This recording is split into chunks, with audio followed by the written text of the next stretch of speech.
ఎదుటివారి మంచిని కోరుకోవడంలోనే నీ మంచి అంతా ఉంది.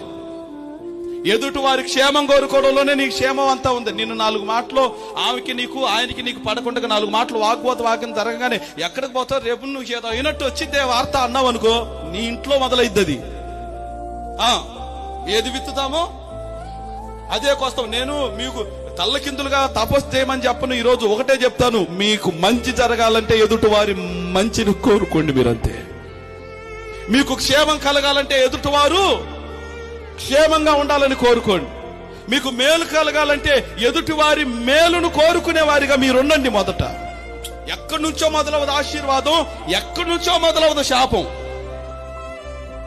అంత మన నోట్లో నుండే మొదలై బయటకు వచ్చింది, మన హృదయంలో నుండే బయటకు వచ్చింది. హృదయం నిండిన దాన్ని బట్టి నోరు మాట్లాడుతూ ఉంటది. ఆ నోట్లో నుంచి వచ్చేటువంటి మాట మొదట నీ ఇంట్లో పడి ప్రయాణం చేసిద్దని నేను జ్ఞాపకం